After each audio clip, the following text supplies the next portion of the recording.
pretty mainstream deck right now. It's gotten second place at our last 2 opens, both in Dallas and LA. Yep. Yeah, but hasn't taken down a crown yet. Yeah, all right. So Anthony is on the draw. He has a Judge's Familiar. Eric, who was on the play, now has a Frostborn Weird. Yeah, so in this matchup, we saw this matchup almost play out a couple rounds ago. We saw Mono Blue versus Naya Devotion, which was very similar to the Red-White Devotion deck. In that one, we saw it. I'm trying to say how the games played out. Okay, fair. Wow, yeah, this is a very great start for him, though. Yeah. In general, I think Erik has a great matchup against Mono Blue Devotion because, normally Master of Waves is the problematic card, right? But Erik actually has Chain Through the Rocks to stop it. Yeah, Chain Through the Rocks to stop it, and in this game, he just might not care. Yeah. He has so much aggression on the board already. I mean, the Purphoros is already active, which is something you don't see very often, a turn 3 active Purphoros. Yeah, Purphoros being online this early is already just really just good. It's just so much power with the creatures. It really is. I mean, this is probably one of the better draws Erik's deck could get. Now he could just, if he has a Stormbreath Dragon, he can just play Stormbreath Dragon and essentially close out the game already, you know? So to recap here, Erik on turn 4 makes a 4th land. He is going to go ahead and commit a Boros Reckoner onto the board. That'll trigger off his Purphoros. His board is now Purphoros, Boros Reckoner, Burning Emissary, and Frostburn Weird. So we have full devotion of 8. And he's going to swing at Anthony, who just has a Judge's Familiar and a Thassa, and he's going to take 5 damage from chump. the attack. Yeah, this is because with the extra mana, he just pumped his team. Right, with the extra mana. So Master of Waves. Yeah, this is a great draw from Lowry. Also, what he had the Judge's Familiar into Thassa into Master of Waves. Yeah, pretty good draw. Yeah. Yeah, Master of Waves. The pro red part will be relevant, but it's hard to come back from behind with blue and. This is a board where he's pretty far behind. Yeah, if Erik has another spell here, it's probably going to be enough. Let's see. He might not even need another spell. He could just keep pumping his... Oh, wow. Fanatic Amogus for 9 and 11. That will put Anthony down to 1. And then with Boros Reckoner... it's hard to not deal damage to Boros Reckoner. 1, 2... Yeah, it's just pump. Pump the team, and swing the team, and that's lethal. It's lethal. All right, so Lowry will be down a game already. It's 3 minutes into the round. So just confirming, he took 9, and I thought 2 more. It was at 12. He took 9 off the Fanatic, 2 more off the Purphoros. Yeah, he should be on 3. He could block, and can wait. I don't even think Lowry can survive this turn. Even if he could survive this turn, if those life totals aren't updated correctly, how is he going to come back? He's not going to win off this board. He's dead to a creature. Yeah, okay, that's it. Yeah. It was lethal there. Nothing Anthony could have done. So already going to sideboard. And if Erik Smith looks familiar, maybe you have a Goblin token of his at home. That's true. Erik, our invitational champion. So now he joined Cedric in having a Goblin token made of himself. And I remember Cedric's post on Erik's article. Cedric said he's now proud to have the 2nd coolest Goblin token. So that was pretty awesome. A really nice comment from Cedric. So, I was so happy when he won with that. But let's focus on this, all right? All right. Game 1, Erik annihilated Lowry. Lowry got a pretty good draw. Wasn't even close to Erik's draw. No, the red-white Devotion deck is more explosive when it gets its explosive draws, and they're really hard for the blue deck to contain. Yeah, and I'm looking at Lowry's sideboard, and there's no card I see that I'm like, wow, this card is going to really destroy Erik. If you look at it, okay, domestication, sure, we'll bring that in. There you go. Besides for domestication, what is he going to bring in? A Mizian skin, maybe? You could bring in a Voyage's End, maybe, possibly. And none of these cards are really oh, Erik, if I'm Erik right now, I'm not going to be I'm really afraid of this Voyager's End. But on the other hand, Erik's got some cards that he wants to bring in against Lowry, right? He can have the full set of Chain to the Rocks, which he'll do. Yeah.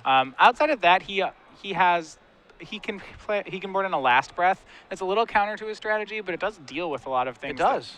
It's another white removal spell. A Night Veil Spectre, Frostburn Weird. Yeah. It's... So there's the access to a lot more removal. He could also be playing Mizium Mortars. He does have 2 in the main. I don't know if he'll go up on that. Yeah, probably not. But definitely the Last Breath, definitely more of the Chain Through the Rocks. So I think I want to say that Erik's definitely favored in this matchup, even if he wasn't up a game. But considering he's up a game, it's definitely even more in his favor. Lowry, on the other hand, is playing Mono Blue Devotion. And we saw Mono Blue Devotion, you could get a lot of good draws. You really could. Mono Blue Devotion, you could go turn 1 Cloudfin Raptor, turn 2 Frostburn Weird, turn 3 Night Veil Spectre or Thassa. All of a sudden, you have a really strong board presence. And if Erik does kind of stumble, doesn't draw his removal, maybe Lowry could, steal 2 games in a row. Yeah, I think if Erik doesn't get those explosive starts, if they just play fair, I think Lowry's a little bit of a favorite there. Yeah. I see what you're saying. Erik does have a lot of removal, though, and Lowry does really need like a bunch of those pieces to be together. Lowry will be on the play this game, which will definitely help. Right. But in general, I like Red-White Devotion's matchup against I do like this. Mono-Blue. I do like this matchup. Yeah, and I think Erik's deck is pretty well suited for the metagame today here. I think maybe his worst matchup might be an Esper deck that's kind of geared to beat him.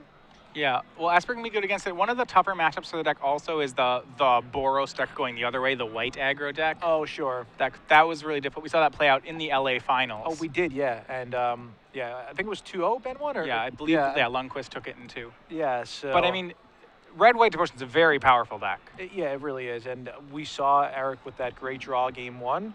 We'll see how things play out for game 2. And Lowry, one of our writers for Star City Games. Erik, I think, wrote an article after the Invitational. So if you guys are fans of either of these guys, you guys want to check out their stuff, it's on the select side of Star City. And if you don't have premium, you guys could win premium later today and tomorrow. So stay with us. How many? What are we giving away? A lot of months of premium. Yeah, progressively more months of premium. This evening we'll be giving away 3 months of Star City Premium in our top 8. All right, That'll be in a few hours. So. Yeah, and now remember, if you guys are not qualified for any of the invitationals yet, the next invitational is in Las Vegas, December 14th, the weekend of December 14th, the 13th, 14th, 15th. You guys could go to an IQ, a super IQ, come to one of the opens. Next week by my house, there's an elite IQ. Yeah, there's plenty. Yeah, there's a lot of stuff going on. Yeah, there's a list of the IQs on Star City Games towards website. The right. Towards the right. Yeah. You can see the invitational qualifiers symbol, and that'll let you know how to get to the invitational in Las Vegas. Yeah, exactly. I mean, Vegas, what stays in Vegas, what goes in Vegas, I don't know the saying. What happens in Vegas? What happens in Vegas normally stays in Vegas, but here, what happens in Vegas leaves Vegas. You're leaving with the trophy, the prize money, and of course, your face on a token. What token would you make if I could make one? That's a good question. Pack rat token. Pack rat token. No. No, nobody would want to play with you. I know. Just have it sitting around and be like, oh man, I hated that thing. Yeah. All right. So now I want to know on the mulligan. Going to 6, Erik going to 6, Lowry going to 6. Who's favorite? I think mulligans are better for Lowry's deck. I think the more cards that come when Erik's decks come together, I think they do something that's more powerful than more powerful. But I think you need to have all those pieces come together for the deck to work. Okay. Otherwise, you're kind of playing Ash Zealot into Boros Reckoner, which is good but not great.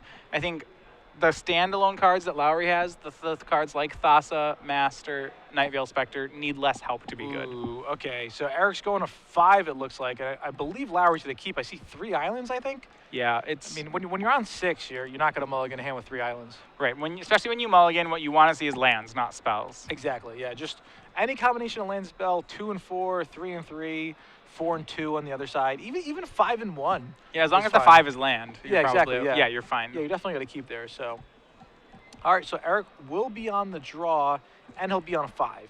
So we'll see what happens here. Now, who are you doing coverage with in Vegas? Do you know? I know it is posted. I will get back to you on that. I will get back to you on that. Mateus is like, whoever I do it with, not a big deal. But what else is going on in Vegas besides the Invitational, besides the Opens? It's another madness giveaway. All right, if you love Mythic Rares, if you love Modern in general, if you want to get a foil Tarmogoyf, try your luck in Vegas. All right, so there's a Frostborn Weird from Lowry. And there's an Ash Zealot from Erik. And Lowry with plenty of lands here. That will be helpful. Night Veil Spectre's so good. It's played in Vintage, too. That's how good it is. Well, it gets better. As the cards you steal get better, it gets better. Yeah, I'm surprised no one's really playing in Legacy, right? It seems like it should be. Huh, that's interesting. Yeah. Ooh, Ash Zealot. That's going to be hard to cast. Yeah, probably not going to cast that anytime soon. So Lowry with his 4th island passes the turn. Both players have done a good job of building a lot of devotion right now. Yeah, so Lowry with 2 islands. And did you make out what that blue spell in his hand was? Not positive. Yeah, it looks like, could it possibly be a curse? right there? Yeah, could be a curse. All right, so he'll... It's negate. Oh, negate. Yeah, Wow. so he's boarded in a negate out of the board. Okay. Yeah, he does have the 1 negate in the sideboard. So Night Veil Spectre will get him for 2 more, and...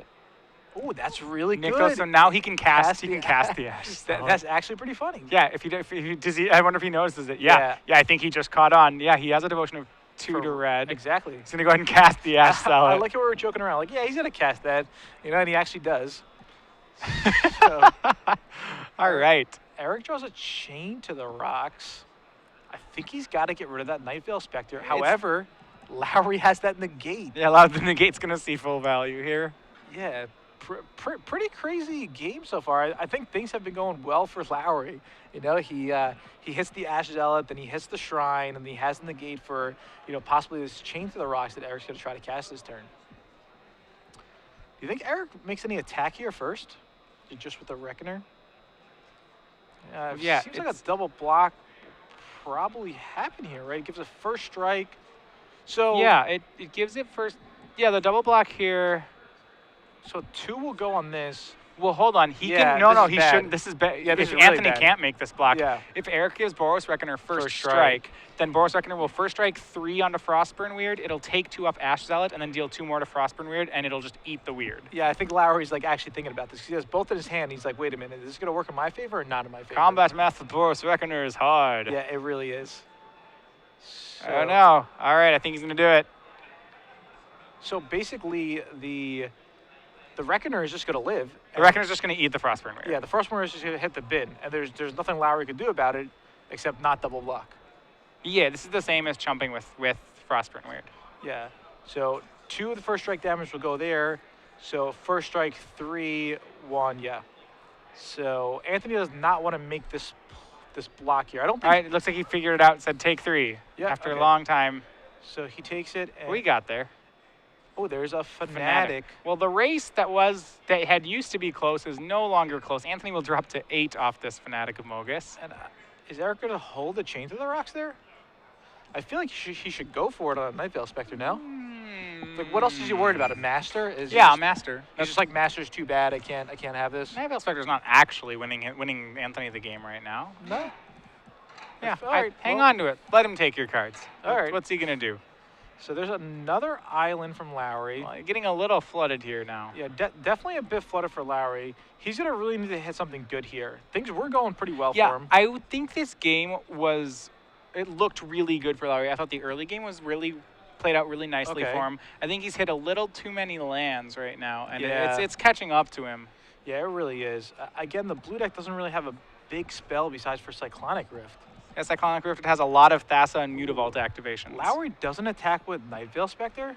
That's interesting. Well, he wants to block Ash Zealot, I suppose. I think the only way Lowry's going to win this game is by getting lucky with that Night Veil Spectre. Yeah. And now that he's able to cast spells if he hits it because Yeah, he of can the cast shrine, anything red. Yeah, and he has access to 4 red mana.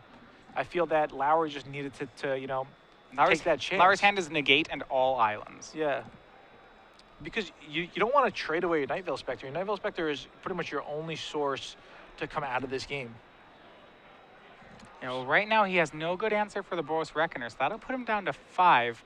It leaves him dead to a lot of things, a Fanatic of Mogus, for example. It probably leaves him dead to a Perforos and then a Storm Breath Dragon as well. Sure. Like, these are things that aren't all exactly lethal, but they're all very close. Yeah. All right. So now Erik is in a tank. He's really thinking about what does he want to attack with. Lowry is only on 8 life, and when your opponent's on 8 life and you have a Boros Reckoner, that's pretty good. Yeah, it's really hard. It's very hard to block. I'm wondering if Anthony is debating triple blocking the Boros Reckoner. Yeah. Now, I mean, he can't afford to do that. Then the Reckoner just kills him. the other thing I'm surprised with is that, okay, so it was a Burning Tree Emissary that was drawn. I'm really surprised Erik is not going for a Chain to the Rocks because he knows Lowry doesn't have the Master of Waves. But he might draw it. He knew that he didn't have it last turn either. Yeah, but he might draw it. Yeah, I mean, but He might draw something else. You need to change the rocks. Like, Erik is so far ahead on this board, he doesn't need to change to the rocks. I think if the chain was lethal right now, he'd go for it. sure. But there's just no reason to do it yet. Okay, so there's another island from Lowry, and now I think at this point Lowry has to try to get lucky and try to hit something really good from from the top of Erik's deck here. Yeah, I am surprised that didn't happen last turn. Yeah, really. Lowry's doing some math, but I don't know what math this is. Maybe he's just, pretending to do some math here. I do believe that Night Veil Spectre should get in. He's just going to pass the turn. Yeah, I think he has decided that he needs the Night Veil Spectre to block. I would at least play my land there for Lowry. Just holding all those lands, it's not really going to bluff or anything. There's a Providence there. Yeah, you don't need that many lands to bluff with. Yeah, so Providence is down for Erik. And you know what? If Lowry would have attacked, he actually would have had it on his side of the table, and it would have been active. Yes, they would have had an active. I mean, he would have had an active Providence on his side of the table. Yes, that is true. Yeah, and I'm really curious on why Lowry stopped attacking with the Night Veil Spectre. Regardless, that was the decision he made. He'll now play a Frostborn Weird and probably play an island at this point. Holding all those lands not going to do too much for you. And at this point, it's just Erik just has to sit there and he'll eventually win this game. Yeah, it was just draw creatures. Yeah, it's just. Yep, actually, that's 2. Yep. Lowry's down to 6. You're on 6. And if he can get 2 attackers off, this is lethal. He can swing all 6 creatures, and it is lethal. Pumped. Yeah, it's just lethal on board right here. I mean, is Erik really going to play around anything? Well, and it's even more because the Reckoner is going to deal additional damage. Sure. So if I was Erik, I would just swing with everything. You have a free activation. He's only swinging with those 2. Erik's just playing it very safe. I think he believes it's pretty hard for him to lose here, so he's just going to be conservative with the game. Sure. That's definitely a reasonable argument to look at it this way. It's like one winning line versus another winning line. Okay. I mean, there's no combination of draws, really, right? Lowry would have to draw something really good, and he would have to... It would start with a Cyclonic Rift. No, that wouldn't even be good because then he'd Providence and just burn him out. Like, he can't even rift his team. Yeah, he would have to draw something and then hit something from the top of Erik's deck. Will a Stormbreath Dragon do anything here? That would only deal... No, it wouldn't do anything because it couldn't attack that turn because it would be after the... the attack, yeah. From Night Veil Spectre.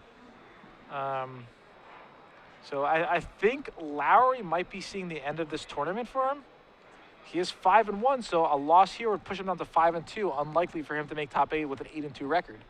On the other hand, if Erik does close this game out, which it's looking pretty good for him, he'll move up to 6-1. Only about 2 match wins away from top 8. So pretty exciting stuff as the day goes on. So there's a Frostborn Weird probably going to jump in front of the Boros Reckoner, Anthony thinks. Now, Anthony's a big fan of Chandra, although I know Erik's a big fan of Chandra, but in both decks, there's no Chandra. Obviously, in Lowry's mono blue deck, there's not going to be any Chandra, but he's one to always pump Chandra, And do you like Chandra, or do you think it's just fallen out of favor? Because Erik's not even playing You mean Chandra Pyromancer? Yeah, exactly. The Pyromancer? Yeah. I wasn't the hugest fan of the card to begin with. I think right now, Xenagos really has taken its place that's in the fair. meta. Yeah. So Anthony down to 2. He's dead to any creature from Erik. He's also dead to the board. Yeah, I mean, this is going to be really hard. He drew a Thassa. Don't think that's going to help that much. Now he attacks with Night Veil Spectre. Yeah, there's a temple, and the whole game could have been a bit different. Anthony shows a handful of lands, says good game, and that's it. Anthony Lowry falls to 5-2. Erik Smith up to 6-1. Yeah, so a very impressive match there from the Red